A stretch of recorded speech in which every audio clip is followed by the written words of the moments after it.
नरसिंहानंद या नरसिम्हा, ये नाम, इसके अर्थ में अगर जाएं तो ये दो शब्दों को मिलकर बनाया गया है। एक शब्द है जिसे कहते हैं नर और सिंह।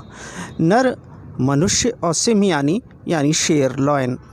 जैसे कि आप जानते हैं हिंदू धार्मिक ग्रंथों में ये उल्लेख आया है कि विष्णु ने अपने 10 अवतार लिए थे। जब जब इस दुनिया में कोई मुसीबत आई, कोई बहुत बड़ी धर्म पे संकट आया, तो भगवान विष्णु ने अवतार लिए और इस दुनिया में आकर उन्होंने उस चीज़ का अंत किया। उन्हीं में से एक विष्णु का अवतार नरसिम्हा के नाम से था जो हुआ था, और उन्होंने आकर एक राक्षस था जिसका नाम हिरण्यकश्यप था, उसको मारा था।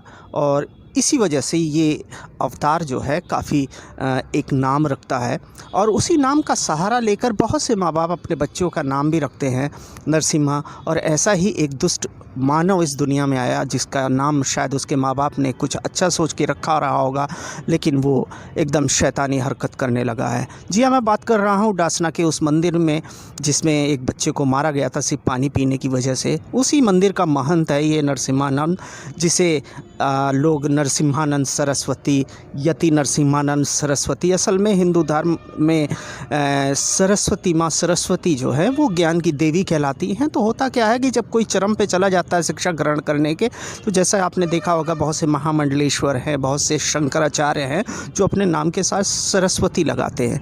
लेकिन इस मूर्ख को सरस्वती नाम रखने का किसने अधिकार दे दिया, ये समझ के परे है। जी हाँ, मैं बात कर रहा हूँ जिस प्रकार से इस बेवकूफ़ इंसान ने, बदनसीब इंसान ने मोहम्मद सल्लल्लाहु अलैहि वसल्लम के ख़िलाफ़ जहर उगला है, जिस तरह से उनके ज़ात को ऐसे शब्दों से अलंकृत किया है कि दिल रोता है। कोई शब्द नहीं है ऐसे इंसान को कुछ कहने के लिए। लेकिन आज मैं अपने उन तमाम लोगों से मुखातिब हूँ जो हमारे हिंदू भाई हैं या जो मुसलमान नहीं हैं, जो मुसलमान धर्म के बारे में उनकी सोच शायद अच्छी है या बुरी है या जैसी भी है, लेकिन इस जैसे लोग जब इस तरह की बातें करते हैं तो कहीं ना कहीं पूरे समाज में बहुत गलत मैसेज जाता है। जैसा कि हमने देखा पिछले कई दिनों से काफ़ी विरोध भी हुआ, काफ़ी मुसलमानों ने इसका विरोध किया, लेकिन सरकार की तरफ से अभी भी कोई ऐसा कदम नहीं उठाया गया जिससे कि लगे कि हाँ, हम एक ऐसे मुल्क में रह रहे हैं जिसे धर्मनिरपेक्ष कहा जाए। जिस देश का संविधान हमें अपने धार्मिक आज़ादी की पूरी बात करता है, उस देश में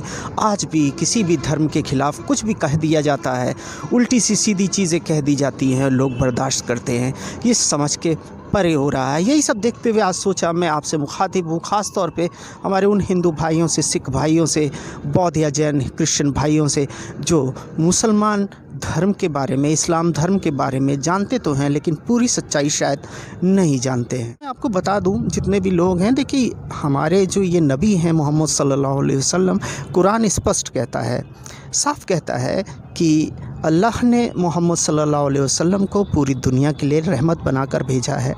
कुरान ने एकदम स्पष्ट कर दिया है, अल्लाह ने एकदम स्पष्ट कर दिया है।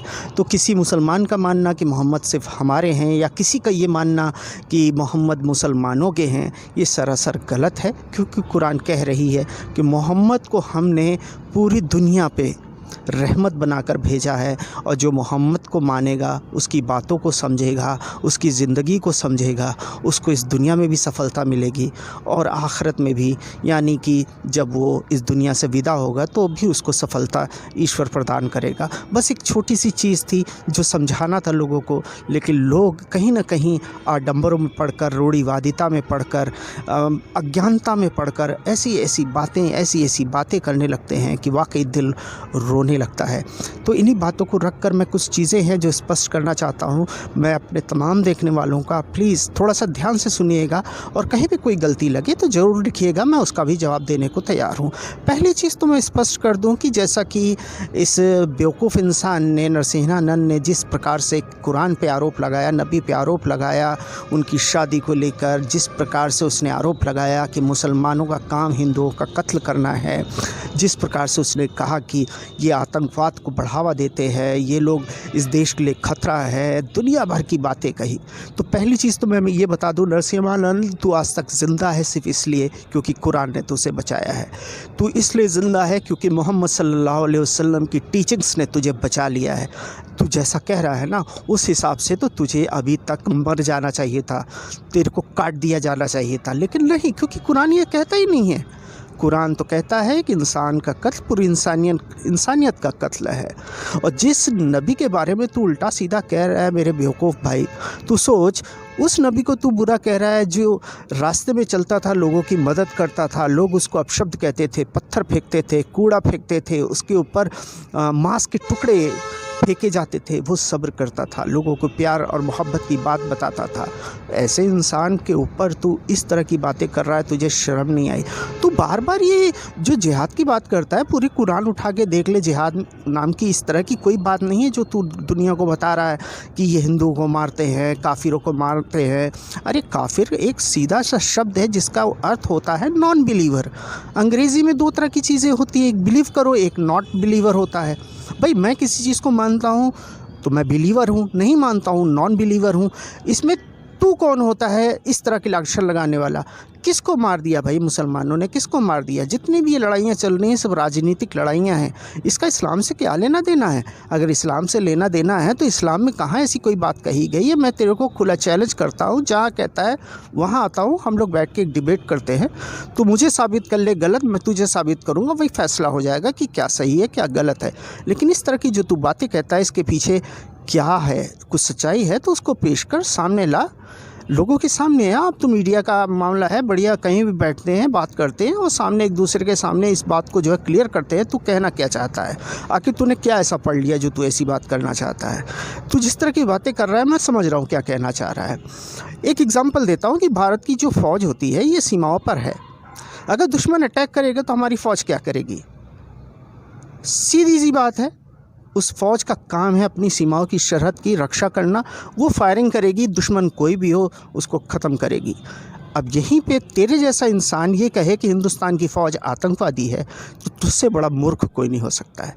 इसी तरह के आउट ऑफ कॉन्टेक्स्ट बातें ला के तूने दुनिया के सामने रखी हैं। सोच यार, तू कब तक इस तरह की बेवकूफ़ियाँ करता रहेगा?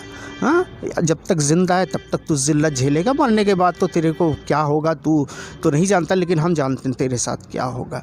तो इस तरह आउट ऑफ कॉन्टेक्स्ट बातें मत किया कर। अगर कोई साक्ष्य है, कुछ सच्चाई है तो उसको सामने आके रख। एक से एक ज्ञानी लोग पड़े हैं, तेरी बातों का जवाब देंगे, नहीं तो मुझ जैसा ज्ञानी ही बहुत काफ़ी है तेरे लिए। तू आ मुझसे डिबेट कर, बात कर और तू दिखा कुरान में कहाँ ऐसी बात हमारे नबी ने कही है जिसको लेकर तू इतना शोर मचा रहा है। और सबसे बड़ी शर्म की बात है कि इस देश में 135 करोड़ लोगों में से मेरे ख्याल से 99% मुर्दा हैं, उनको कोई मतलब ही नहीं है। कोई कुछ भी कह रहा है, कोई मतलब नहीं है, सब अपनी ज़िंदगी में मस्त हैं। मस्त ना रहो, इसका जवाब सबको देना होगा। एक दिन तुमको इस चीज़ का जवाब देना होगा। इन चीज़ों को बंद करो। मैंने ये वीडियो सिर्फ इसलिए बनाया है तुझे चैलेंज करने के लिए। तू जहाँ कह जब कह मैं आ जाता हूँ, बैठते हैं, पूरी मीडिया के सामने बैठते हैं। तू एक एक चीज़ कुरान से कोट कर कि यहाँ पर देखो, यहाँ पे ये कहा गया है, मैं उसका तुझे जवाब दूंगा। अगर तू नहीं आया तो इतना समझ ले, तू दुनिया का सबसे झूठा मक्कार इंसान है। और तेरी बातों पर चुप रहने वाले लोग भी इस देश के बहुत बड़े मूर्ख हैं, मुर्दा हैं, मक्कार हैं। ऐसे लोगों को ही मुर्दा इंसान कहा जाता है। जय हिंद, जय भारत, नमस्कार।